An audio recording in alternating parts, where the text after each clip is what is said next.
Thank you to those who are joining us this evening. We will begin shortly. We are just waiting for all attendees to make their way into the main Zoom space.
Welcome to those of you who are just joining us. We are just waiting for all attendees to make their way into the main Zoom space, and we will begin shortly.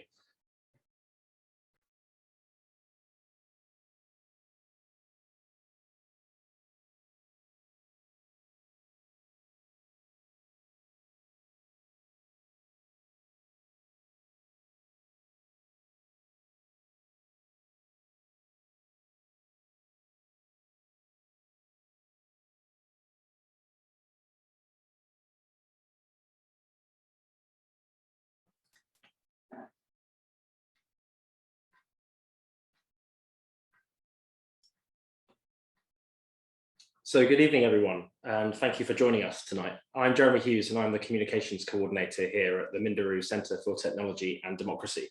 Before I introduce you to tonight's guests, just a couple of points of housekeeping. This event is being professionally live human captioning, so you can turn that on using the Zoom toolbar at the bottom of your screen.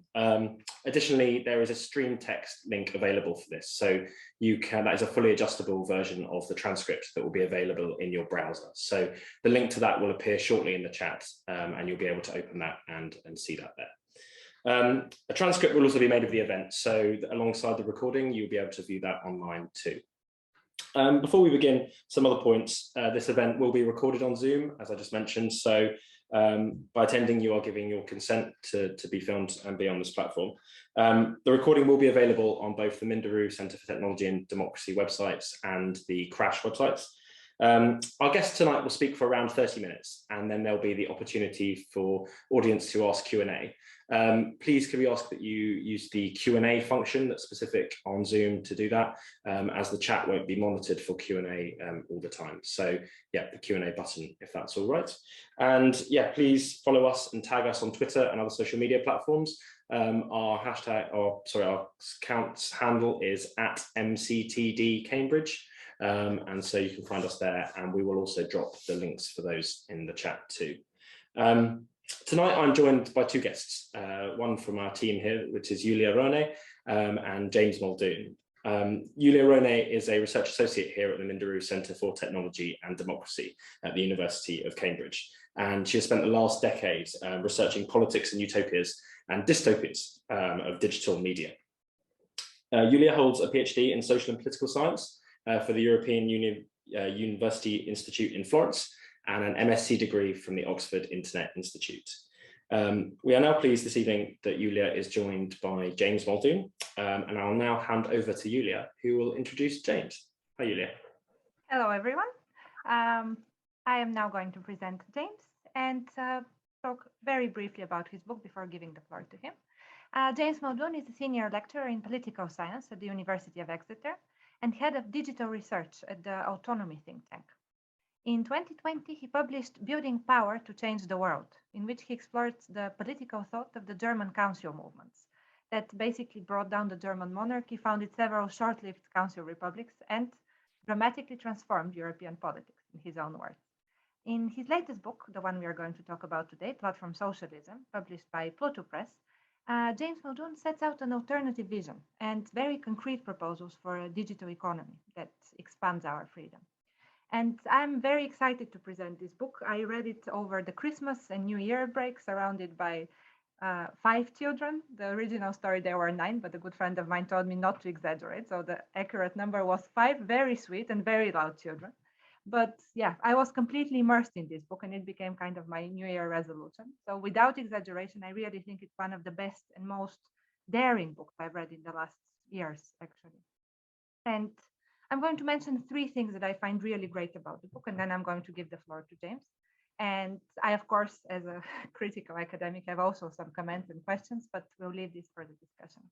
But yeah, I think this book is fantastic because it basically addresses the 2 biggest problems of the contemporary academic left. First, we are absolutely amazing at criticizing and at finding what's wrong with the current situation, but we are much worse at proposing alternatives and saying what should be done. And I think James's book is a very good example of this kind of more speculative political science and theory, in the sense that it really proposes very concrete ideas of how things can be changed. And this is, of course, I think, a broader recent trend. A very good example I can share from the pandemic times. In the Department of Politics and International Relations at Cambridge, there are essay questions that students should choose from. And I remember that in the middle of the pandemic, the most popular questions were questions on utopias. So there is clearly a change, I think, in spirit, with people really desperately needing some better visions of the future. And the book by James basically proposes this. And second, something that I already mentioned, it's very concrete and specific. Again, we are tired of people criticizing neoliberalism or capitalism, all these very broad words, but offering very vague ideas of what will come afterwards. James's book is extremely concrete, very specific, very rich, and I think this really sets it apart from many other studies that I have encountered and attempts of speculative fiction or theory.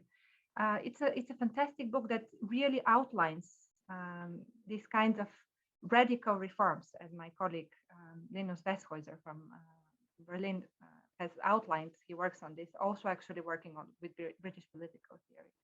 And the good thing about these reforms, that radical reforms that James suggests, are that they are radical, they are system changing, but they're also falsifiable in the sense of you can see whether they work or they not.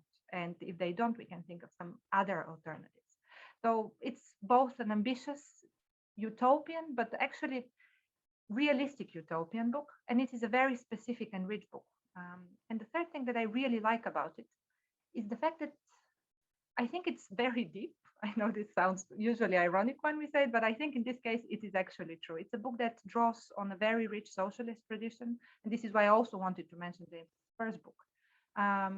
It draws on the work of George Coe and guild socialism, of Otto Neurath and the idea of socialization of economy. So these brilliant but quite often forgotten thinkers. And so it's a book that thinks about the future, but is very deeply rooted in the past and in often forgotten good ideas beyond the failures of real existing socialism.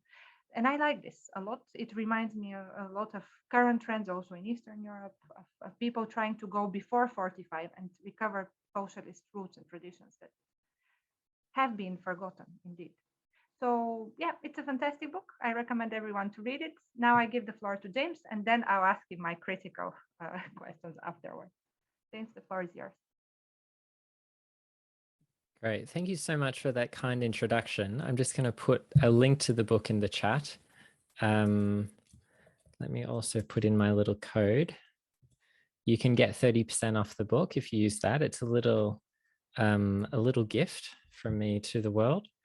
So today I will share my screen with you, first of all, and then I will be discussing some ideas from my book that was published this year, Platform Socialism. The book is really about imagining a different way we can organize the internet, ways in which we can take over software, take over the platforms, and have them run by communities themselves. So the book came out in January, and it's been really wonderful sharing these ideas with people and also hearing about so many resonances with other people's projects. And, fortunately for me, the big tech companies continue to destroy the world and to have these amazing, almost cartoonish supervillainy-like episodes, with Facebook becoming Meta and now Elon Musk buying Twitter. And as of today, it's just really fascinating to see that 4 of the biggest communication platforms in the world are owned essentially and controlled by two men, right? Mark Zuckerberg and Elon Musk. And it's really just an interesting and a deeply troubling turn of events, that so much of our political debate, so much of how we communicate with each other is really subject to the arbitrary power and the whims of these billionaires. So what is big tech's ambition for the world? What kind of a world does big tech want us to be living in 10 years' time or 20 years' time? I think it's important to see that what we see now with Facebook's turn to Meta and this construction of these series of kind of hybrid online-offline worlds is a series of interconnected products and services that big tech will be hoping infiltrates almost every aspect of our daily lives, from our messaging services to our shopping to our connection with friends and family. The idea is that everything would be connected as part of a broader ecosystem of products, and that through things like subscription services, through monetizing transactions, through monetizing the way in which we trade and connect with other people, that tech companies will be able to seamlessly take profit from us as we go through the system. That we might, pay £20, $20 a month for such and such service. We would go onto a gaming platform and we might want to buy a new avatar or a skin. We might be able to trade those across different platforms. We can really see that the ambition of these companies is to create new digital worlds where we'll be spending an increasingly large amount of our time. It will be both for work, for friends, for entertainment. And this will be a space that will be fully monetized and fully owned by corporations. So this is a very troubling kind of turn of events that's happened over the past couple of years. And we can look at things like Microsoft's recent acquisition of Activision, the kind of hybrid social media gaming space starting to see more connections, the growth of play to earn gaming, where you can actually earn money and kind of almost have a career being part of games, both developing games and playing them. There's a lot that's going on, right? Now, over the past 5 years, during the so-called techlash, more and more people have turned against technology, right? They've seen technology and tech companies as part of the problem, but it's hard to agree on what the precise nature of the problem is, right? Some people are concerned about social media addiction, others with hate speech and misinformation. And depending on your political persuasion, you'll have a different diagnosis of the problem. Now, I want to briefly talk about 2 of those today, which I call the humanist critique and the antitrust critique, and to talk about how I come from a slightly different perspective that I think sheds a different light on the situation. So the first group of critics that I talk about, I need to go backwards. The first group of critics I talk about are the tech humanists. These are the people like Shoshana Zuboff, the Netflix show The Social Dilemma that you might have seen, Jaron Lanier, people who say that our autonomy as thinking and feeling human beings is undermined by the way in which social media hijacks our attention. We get push notifications, we get nudges. Through a deep understanding of social psychology, tech companies have been able to circumvent our rational autonomous decision-making processes, leading us to a kind of inhuman form of interaction with social media. Now, I think there's certainly a point to this, and it diagnoses a certain aspect of the problem, but the solutions tend to gravitate more towards personal consumer choices, right? That we should just switch off social media, that tech CEOs should just be more ethical in how they deploy technology. what I think it ignores a little bit is the underlying political economy of data markets and the structural incentives that the companies face when they're operating in these markets. Facebook doesn't have a particularly unethical CEO. There's no suggestion that another individual in Mark Zuckerberg's place would necessarily be able to do anything different. This is because the company is beholden to its shareholders, and it has to increase profits. And the way it increases profits as an advertising platform is to increase user engagement, to get people to spend more time on the platform. And part of that in a social media space is by having more engaging, sometimes provocative, sometimes extreme content. So the question of the underlying political economy is really central to this. Now, a second set of critics I have much more sympathy for. People who are championing this new antitrust or anti-monopoly agenda. It's very big in both the US and Europe. You would have seen it on Elizabeth Warren's presidential campaign. Now, they're calling for big tech companies to be broken up. Now, they also have a really good point, which is big tech companies are now too big, they're too powerful, they exercise enormous gatekeeping power over marketplaces, and incredible power over public debate and public discourse as well, as we've seen recently with Twitter and Musk. So there is a huge point here. I'm a big fan of some aspects of this movement. I agree with the part of the diagnosis. I do think some of these big tech companies are too big and too powerful. The issue comes to the remedies as well.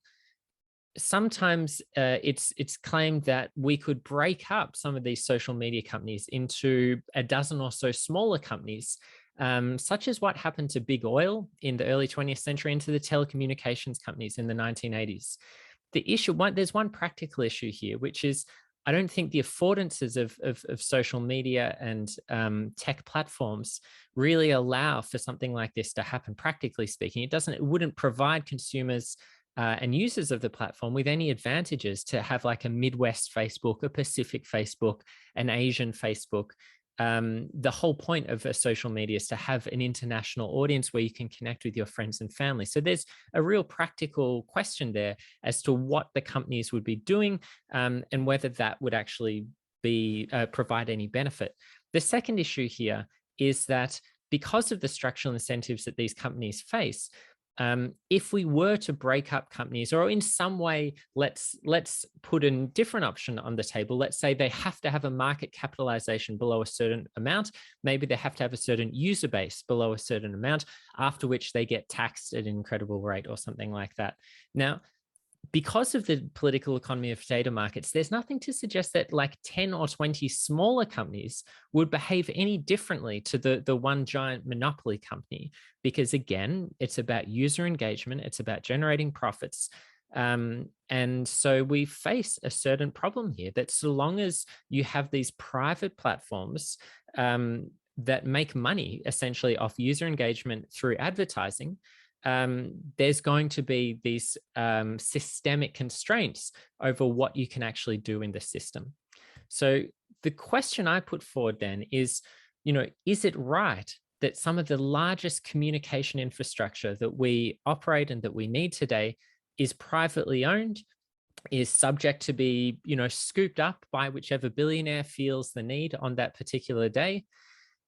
Should they be assets that are traded on an open market? And do we need to start talking more about these fundamental underlying questions of power, of ownership and control?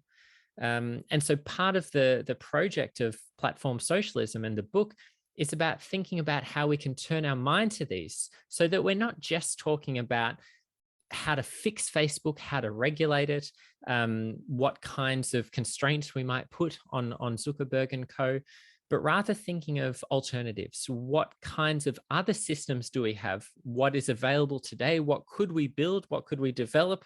What prototypes do we have? And how can they be seen as part of maybe an interconnected whole?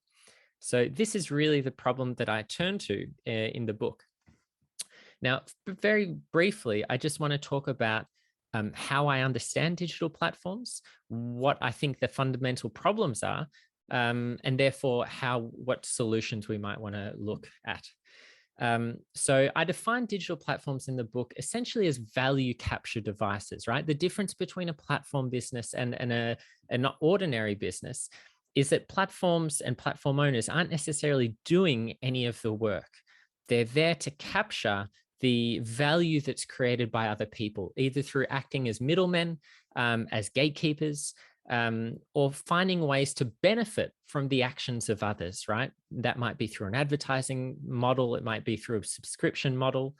And there's a couple of different aspects of this. The first, I think, is that we can see some people use the word feudalism, but I think that, I mean, it's still capitalism, right? I think a more accurate description is probably rentier relations, rentier capitalism, as Brett Christophers puts it. And here we can see that the platforms are acting as intermediaries, right? They're generating revenue through connecting party. Now, this might be on a labor platform. It might be on Airbnb or Uber, where people are connecting parties that want to buy and sell or want to, you know, rent a house or have a holiday.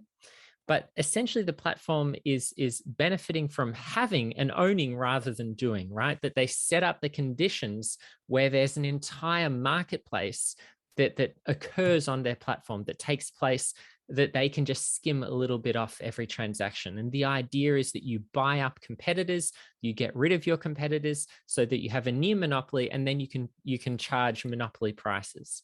So this is one aspect of it. The second is, when it comes to digital platforms in today's kind of platform capitalism, there's a real concentration of profits. We can see that, you know, the shareholding of these companies and the market capitalization is kind of top five companies are mainly tech companies with a couple of exceptions. But at the same time, they're dispersing risk and responsibility. None of the platforms want to own anything, right? They don't want to own the houses. They don't want to own the cars, and they certainly don't want to employ a permanent labor force. So we've got this huge rise of independent contractors. We've got the rise of, you know, risk of undertaking work being pushed back onto workers. They don't get holiday pay. They don't get sick pay. They can't contest decisions that are happening on the platform because they're algorithmically managed. And this is kind of bleeding out into other parts of the economy now as well. The third aspect of platforms is that they generate network effects, and this leads to monopoly conditions. The more users you have, the more data you'll have, the better the service will be, the more money you'll have. And because of how quickly a platform can scale and how quickly it can become dominant in a space, and how hard it is then to dislodge that kind of corporation, it's very easy to dominate markets. And this leads to some of the aspects or some of the problems that we're seeing with digital platforms. So taking these problems as they are, we can also see that there's a really big issue going on with big tech's marketing and PR campaigns. And this is something that I bring up in the book, because it's not just that they're selling themselves as more efficient businesses, as leaner businesses, as places where shareholders will make, you know, greater profits. They're also selling themselves, and we've seen this with Elon Musk today, as, you know, solving the world's problems, as connecting global community. And I call this in the book, you know, community washing big tech. It's a way of using this PR strategy and this kind of tech for good mindset to frame the activities of their company in a much more positive community empowerment kind of light. And I think the great irony of this for many of these tech companies is that it's almost in complete opposition to the very extractive business models that they run, that are really designed to take as much money and as much value from people as possible, right? Most of them are not selling a super valuable service. They're finding ways in which they can set themselves up essentially to extract money from people. Now, if it's Facebook or Google, it's just through this data mining operation of selling valuable consumer insights to people without remunerating the users themselves at all, right? So it's a kind of privatizing a digital commons. For other companies, it's either through charging transaction fees, through trying to find ways to get between people to overtake functions that public, administrators used to perform, that other industries used to perform. And you can see a very long history of companies like Airbnb, now Meta, Facebook, now Meta, and Airbnb, slowly learning these lessons in the 2010s and gradually rebranding themselves as global community builders, of engaging in these kind of faux community organizing tactics, of trying to get their user base to act as like empowered community members against local legislators. And it's really in complete contrast to the very extractive way in which they approach real world communities, the communities that they rely on. So what's the alternative then? Oh, I say here's a few of their PR and marketing about their community building. So what's the alternative then? Well, in the book, I try to name platform socialism as an overarching strategy that we might want to talk about, to think about alternatives to some of these big corporate platforms. Specifically, I think we need to think about this underlying ownership model. So I think some form of social ownership of the digital assets and some form of democratic control when we talk about governance over these systems is what really matters, right? So it's not enough to have like an ethical alternative. It's not enough to have like a cool guy that wears a t-shirt as the CEO. It's not enough to have diversity on the board of directors. All of those things might be good in and of themselves, but I think we need much more than that. So platform socialism is about new forms of participatory and decentralized governance. So I look at a variety of alternative ownership models, different ways in which communities, big and small, can own and operate platforms together. I also introduced this new term because I think it facilitates holistic thinking about systemic alternatives, right?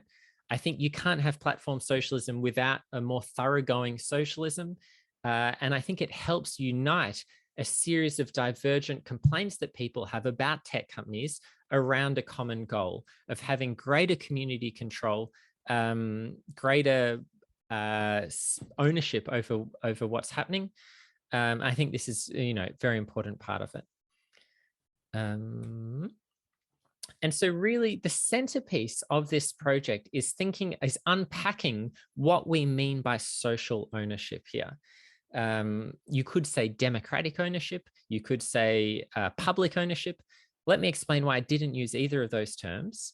One reason why I think we need to think about social ownership is that it's not always going to be the level of the state at which these platforms are going to be owned. I think you need a variety of different models, different sizes of community.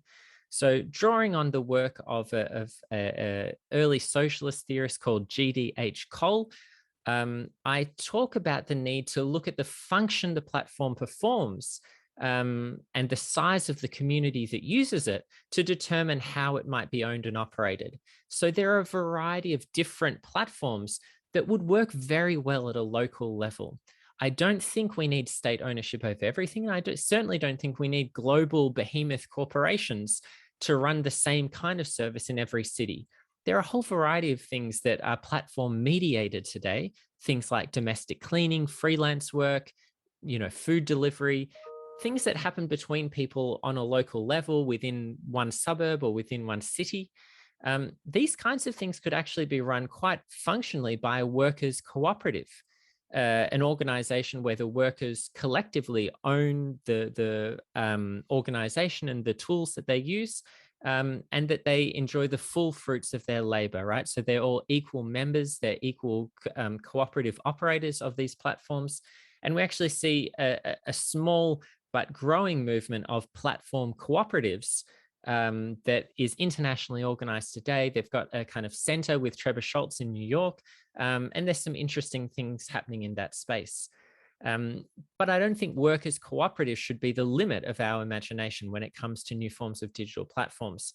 Some kinds of digital infrastructure, data centers, assets that are required are too large and too expensive to be run efficiently by a workers' cooperative, right? And they're also perhaps too important. When it comes to things like transport, like housing. Some of these services might be better run by a municipal government.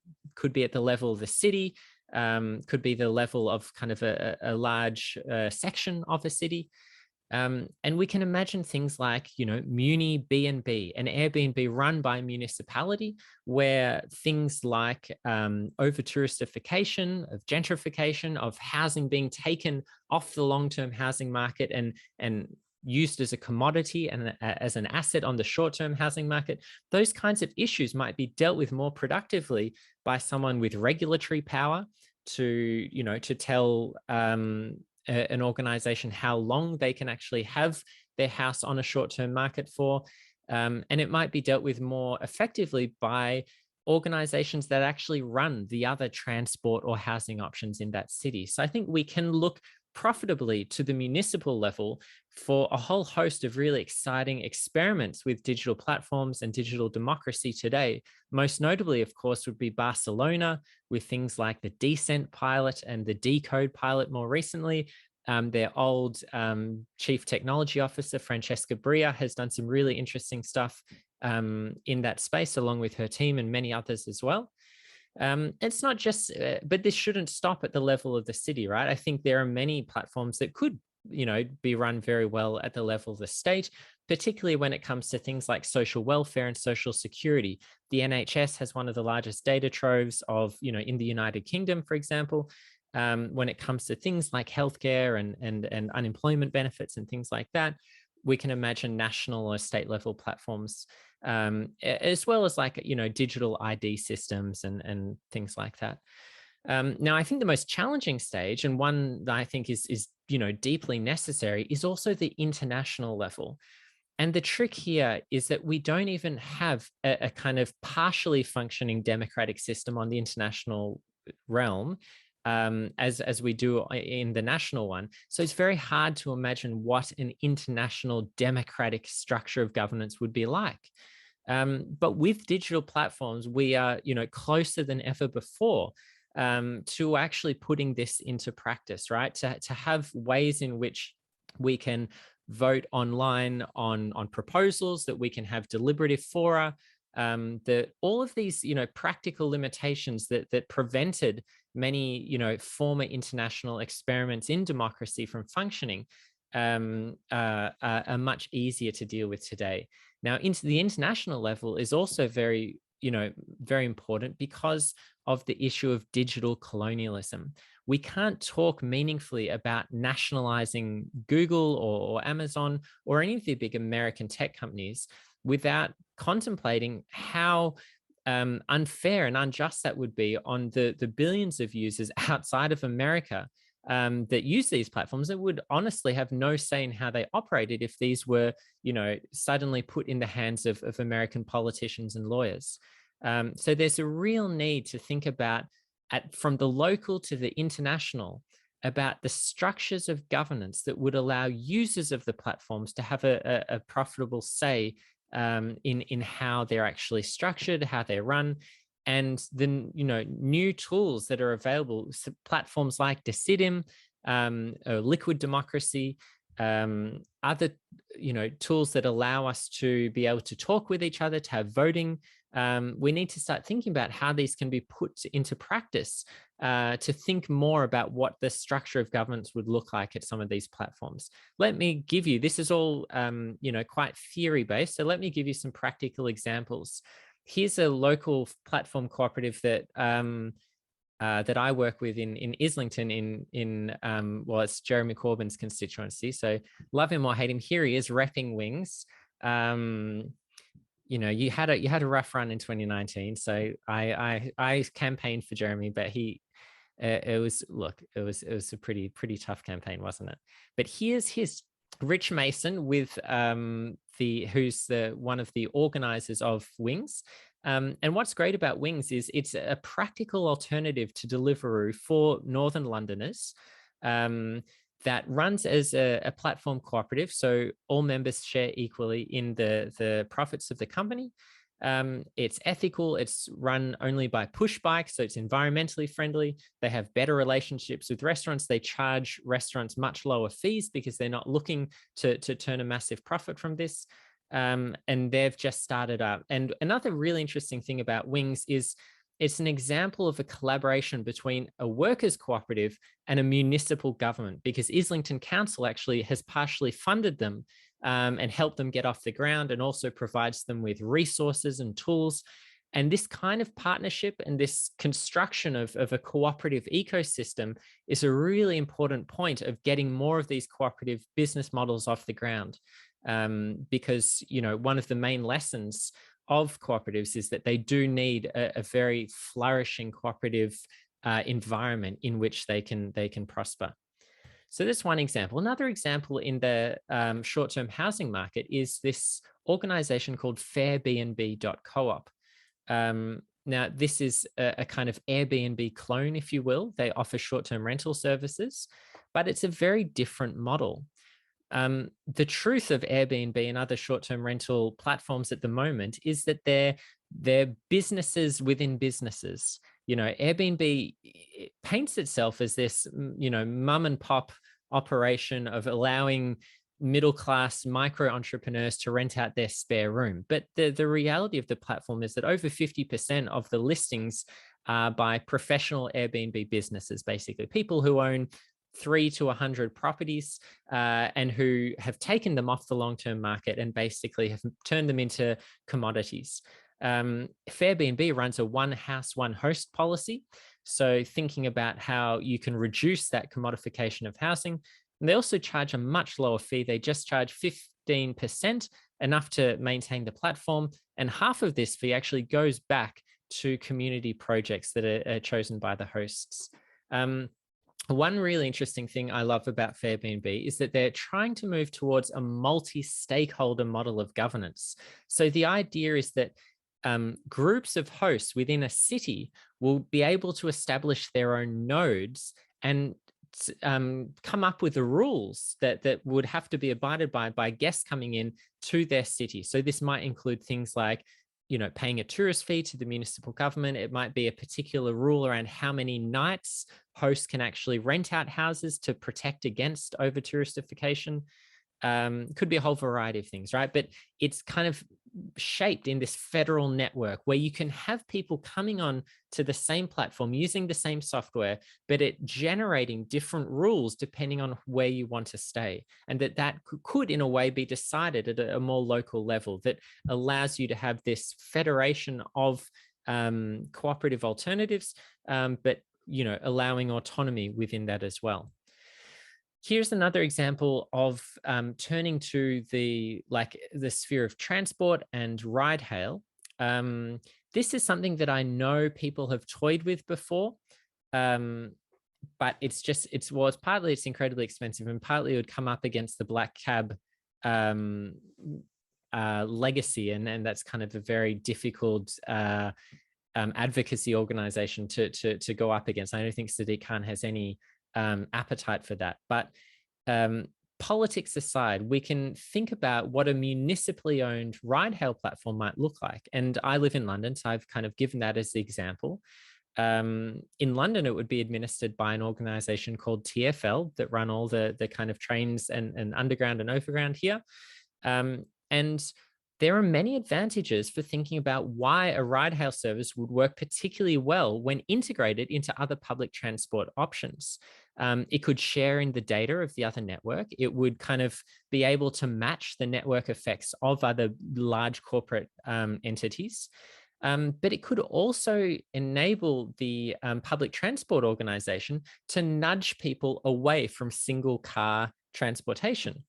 You know, if for some people, it's just a habit that they want to go somewhere, they'll get their little Uber app and they'll look, you know, how to get there. If you did that and the only way you could do that was through a kind of integrated service that had a whole variety of options, you know, the app could say, well, you'll save $5 if you take a train and a bus to get there. and it'll only take you, 10 minutes longer, only take you 5 minutes longer. And that way you can create these gentle nudges and encourage people towards different kinds of transport, ways that strengthen existing public transport infrastructure and reduce the demand for customers that are traveling just one person in one car. Because Uber has been terrible for the environment in many of the major cities. It's hugely increased the amount of car traffic on roads. And an organization like Ride London could integrate this service in. It could pay the drivers properly. It could get rid of this, algorithmic management. It could allow workers to have a kind of decent autonomy over their working conditions, and greater participatory rights for users of the platform in different ways in which the platform could be governed and run. I think this more participatory element is really a very important aspect of it as well. So let's get to social media. Now, I also interfere to say you have around 2, 3, 4 more minutes, maybe. Oh, that's good. I'll be over in 2, 3, 4 minutes. Dictatorial panel. I fully agree with a lot of what Jack is saying here. He says, in principle, I don't believe anyone should own or run Twitter. Well, this is a good start. I think he's on saying he's a smart man, Jack. It wants to be a public good at a protocol level, not a company. Again, yes, we're fully in solving for the problem of it being a company. However, Elon is the singular solution I trust. I trust his mission to extend the light of consciousness. Now, this kind of speaks for itself. Here's the light of consciousness, the man who said that he could solve world hunger for $6 billion, but then decided to spend 7 times that buying Twitter instead. So what would be an alternative to Elon Musk extending the light of consciousness through his singular vision for Twitter? Well, there are actually a variety of models of distributed social networking that currently exist. And they go on what Jack was talking about, having these open protocols, right? Think of how we send emails to each other. You don't all have to be part of the same email platform. There's code and there's open protocols that allow people to have interoperable services. I can send you an email because different platforms use the same software and the same ways of communicating with each other.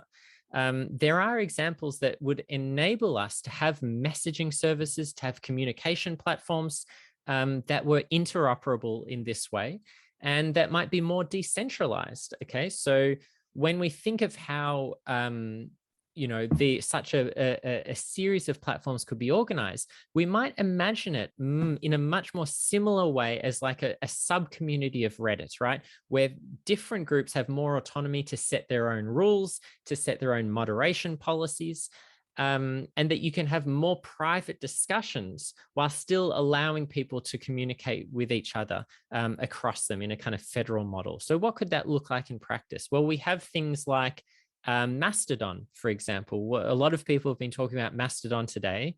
I think the server even crashed, right? Because too many people went onto it. But Mastodon is like a Twitter clone, basically. And it's an example of a type of software that's available in the Fediverse, the federated servers, which integrate different platforms for publishing and communication, and they can kind of talk to each other.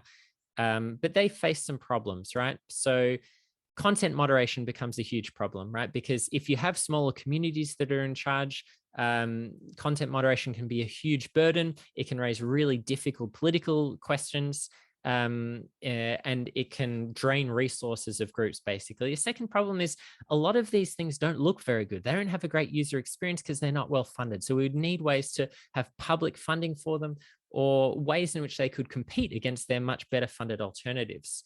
A third problem is that when they are interoperable, this really slows down the way in which you can change features, because everything still has to talk to each other. And an example I gave is that Signal, the messaging app, actually isn't interoperable for precisely this reason. They didn't think they could make it good enough and have the same innovation on the platform if they made it part of the Fediverse. So these platforms still would need to find ways to migrate groups of people from the dominant corporate platforms. This is a huge question, but I think we'll get to that in the questions and discussion. So I'm going to leave it there so we can have a bit more chat about it after. Thank you very much. Perfect. Thank you for the very interesting presentation that extended the light of consciousness. I will pose some questions. Actually, I will try to also integrate the questions from the audience because I think they're very much straight on point, and I was also thinking along these lines. My first question is, in your book, you outline this very interesting strategy of combining resistance, which is like both epistemic resistance and workers' movements, then regulation at the state level and recoding. And I think this is a fantastic proposal, and this idea to progress on all three fronts is very, very good. But I guess one of my main questions is something that you also raised as a topic as an issue. You talk about the elite capture, basically, of institutions. I would also say of ideology. We know the tech companies are spending a lot of money lobbying, convincing politicians that they're indispensable in the way they are.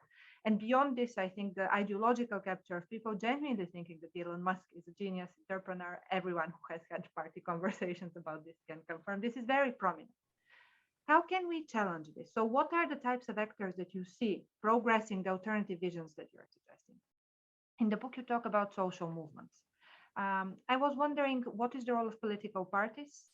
And here I also want to ask another question that was raised in the questions and answers by anonymous attendee, which is it useful to label this socialism, strategically speaking? So do we want to come up with these alternatives as this kind of broad solution that will satisfy everyone? Or do we explicitly want, for example, left-wing parties to take this up? What is the better strategy to actually make these proposals possible and to fight against both the elite and ideological capture? So that's the first question I want to pose, combining myself and the anonymous attendee, and then we'll move on. Well, it's really, really interesting and really important question. I think, as you point out in the book, I do try and have my cake and eat it too by saying that we need a combination of bottom up forms of resistance, things like unionizing, workers standing up to their company more. We need regulations that are going to erode the power of big tech companies. And we also need to create these alternatives. Now, you raised the question of political parties. I think in order to enact legislation, we obviously need people and activists within parties to be putting, innovative, transformative proposals in the manifestos of political parties. I think we saw some fantastic proposals in the British Labour Party in 2017 and 2019, things like full fibre broadband for everyone that would be rolled out by 2030. There was some interesting stuff around workers' cooperatives. And so I think these kinds of aspects do need to get onto the agenda of political parties, right? I don't see political parties as really necessarily at the forefront. I think, it's just by the nature of how politics works, it's much easier for civil society groups to raise more radical demands. I definitely see that as the kind of cutting edge. So people who are kind of like former tech workers and software developers, people who are really engaged on this at a kind of daily level. I think that's where most of the interesting stuff comes out and then kind of trickles over to political parties. But obviously, when it comes to like getting into power, getting new laws, getting the funding for this kind of, development to happen has to be through, city and national government. So I think political parties play a vital role in that. I don't want to go back to the kind of movement only extra parliamentary politics that existed before the kind of Sanders Corbyn era. I think that was a long dead end. The second part of your question was around the strategic, basically, danger. Oh, why did I call it platform socialism? Yeah, I see your point. Point taken. Look, socialism is not everyone's cup of tea, right? But when I think at the end of the day, when you think about it, when you think about things like social ownership, community ownership, that's what socialism is. And so much like a lot of the debates around feminism and this constant need of like, oh, why don't we not say we're feminists? Because that offends some people. We'll just say we're for equality. I think at the end of the day, you just have to name it what it is. We're for community control. We're for greater democracy over how the platform operates. I see your point that it's like it doesn't have as broader appeal perhaps as another label or another name. But I think in the end, I went with it because it is what I was describing, and I think it would be silly to try and pretend like it was something else. Thank you. Yes, I would quote Eric Meyer here, who writes in the chat, give it a million names, make it all the same substantially as structure. So I am convinced, but I think this is indeed a valid question. There was another question in the chat that I want to raise by, let me just see the name, by Laura James, or Laura James. Sorry if I mispronounce you. So Laura notes that there are already quite a few existing alternatives, but the problem is that they can't scale. So what concrete suggestions do you make in order to help these proposals scale, or to think of projects that can scale? I know you mentioned some of the things in the book, and maybe it's nice to discuss this very briefly. So scaling, I think it has to be public funding, right? I think it has to be the only way that some of these small current prototypes will scale beyond a kind of local community or city level is if organizations like the EU, for example, or like national governments invest serious money into digital technology that isn't corporate controlled, particularly by like American or Chinese tech companies. And without that money, I think it would be very, very tricky for anyone to out-compete Uber or other tech companies in a capitalist environment. Because I think Rosa Luxemburg, called it 100 years ago. You can't. It's very tricky for a cooperative to compete against a capitalist competitor in a capitalist marketplace. And it makes the problem of transition to cooperative forms of economic production very difficult, right? Because the model that I have really tried to adopt is that of Eric Olin Wright, who's this Marxist sociologist. I think Julia even mentioned like the word utopia and real utopia a bit. I think he kind of has it more or less right, that you basically need to eke out and gradually expand a cooperative sphere of production so that you're growing institutions, you're building networks, you're getting power, you're getting more people, on public media, you're growing institutions, you're growing think tanks, you're growing sectors of the economy. You might be at 5% of production, then you're at 10, then you're at 20. I think that kind of a model of like eroding and transforming capitalism is one of the only viable paths. And I think that path must ultimately lead through parliamentary elections at some point.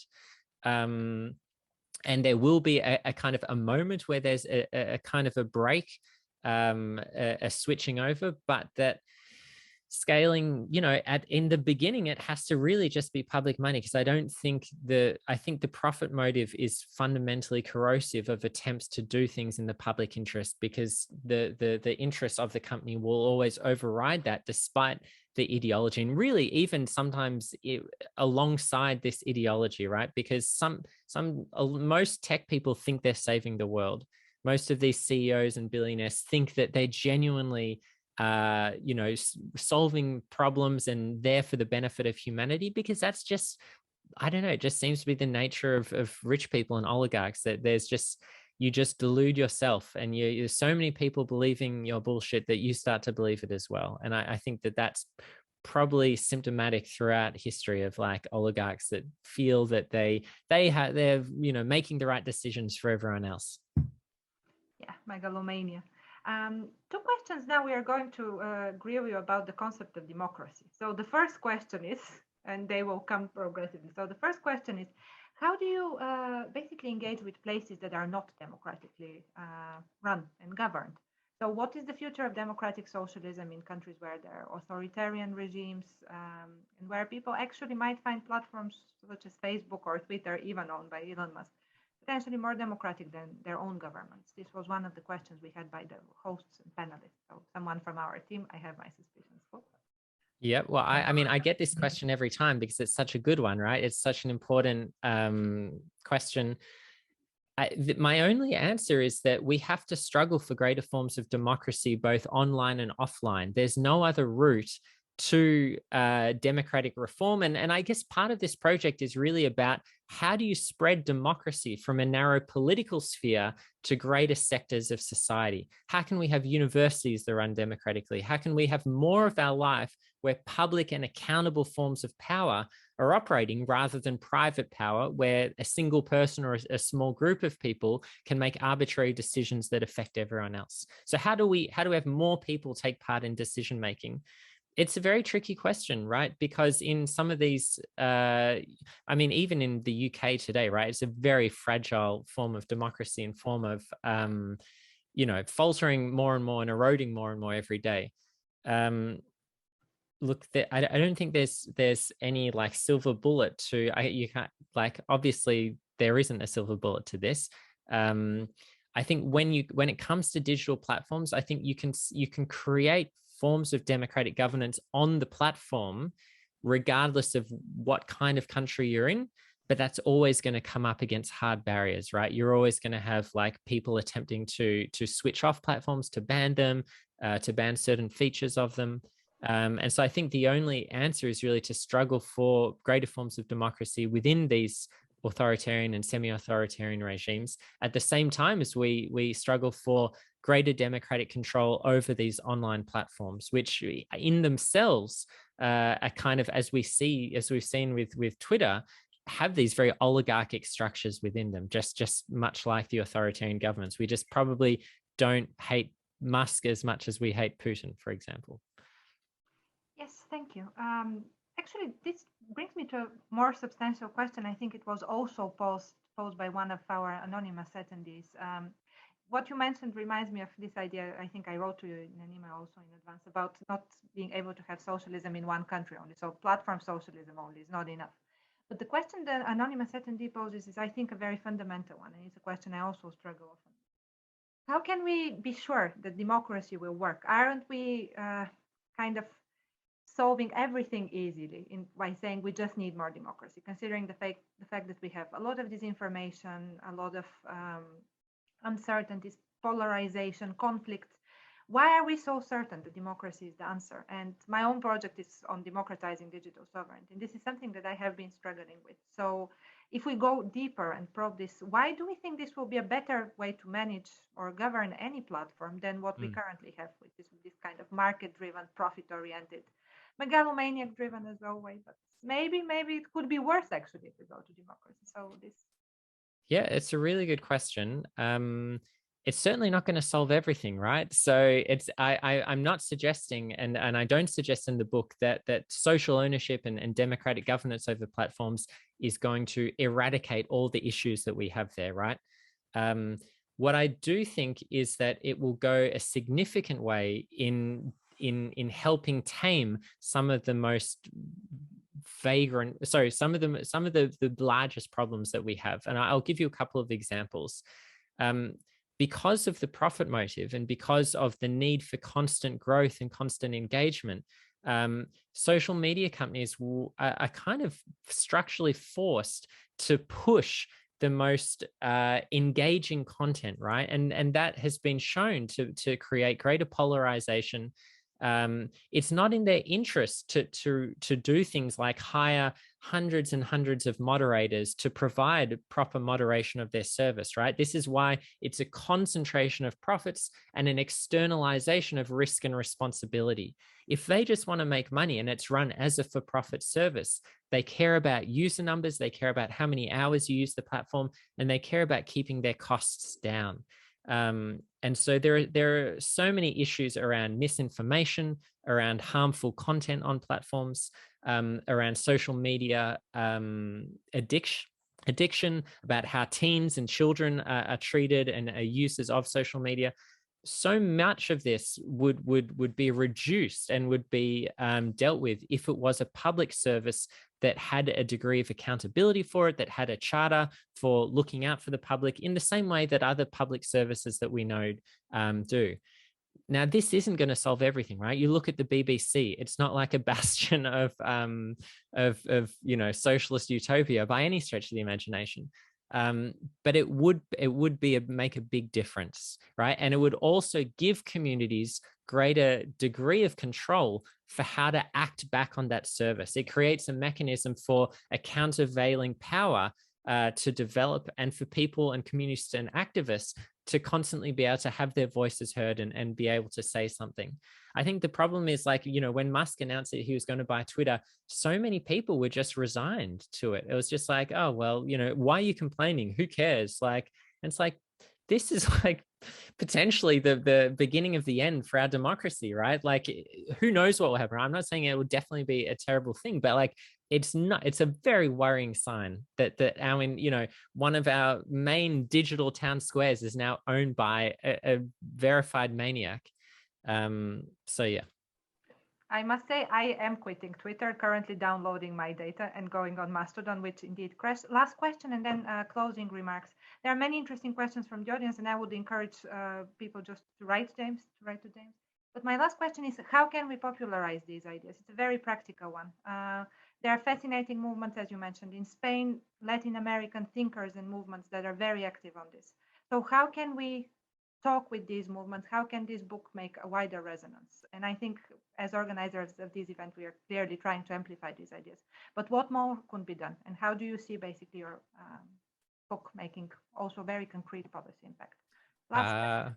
And then I give the floor to Jeremy to close the event. Okay. Big question. Well, I'm trying my best, right? So one of the, I'll talk to groups, individuals, big or small. If people email me, I'm 99% of the time, unless they're a maniac, I will get back to you, even if you're not one of the, you know, the big kahunas in like, I'll talk to anyone, happy to come to your reading group, happy to chat to you or your friends. I'm trying to get the book translated, you know, and you know, talk to other people. A lot of my contacts are in Germany though, so my main reaching out at the moment is there, but I'm willing to spread my networks further. But it's not just about the book, right? I think the important thing is there are lots of really interesting people writing and doing work in this space. So rather than thinking about platform socialism, obviously I'd like you to buy the book and engage with the work. I think it's also really important to engage with all of the different centers and think tanks and scholars and activists that are doing work, thinking about how we can have more ethical platforms, more community control. I just really want to like add a small contribution to the debate, particularly drawing on this like history of socialism stuff that I do, the kind of early 20th century workers' movements. I didn't really talk about today because I wanted to give the most accessible side forward, but there is some interesting socialist theory stuff in there as well for those who are interested in it. Perfect, thank you. And Jeremy, I give the floor to you to maybe close the event and give us a bit more information about future events. Thank you, Yuli, and thank you, James, for such a wonderful conversation. It's been fascinating. We will have the recording available online in the next couple of days. So for those of you that know other people that couldn't make it or would like to relive the talk, please do catch that. Just wanted to give you a little bit of information about a couple of events we've got coming up. We're thrilled to announce that on May the 20th, we're going to be hosting Frances Hagen, the Facebook whistleblower, here in Cambridge. Event of that went live today, so please do check out our Twitter account and our website address, which I have popped in the chat. Before that, we've got a couple of other events. We're going to be hosting Azim Azar, who wrote his book Exponential, and which we'll be discussing on May the 10th. That will be both online and in person, for those of you in Cambridge or available online. And then on May 17th, we'll be hosting Lisa Parks, who will discuss media infrastructures and the relationship with globalization. And that will be an online only event. So we hope you can all join us for that. All of our events are usually at the same time, which is 5 o'clock in the evening, British summertime, and we hope you can join us. So thank you again to James and Yuli for your time, and for all of you for joining us at home, and we look forward to seeing you at another event soon. Thank you. Bye-bye. Thank you, everyone. See you on Thank Mastodon. Bye-bye.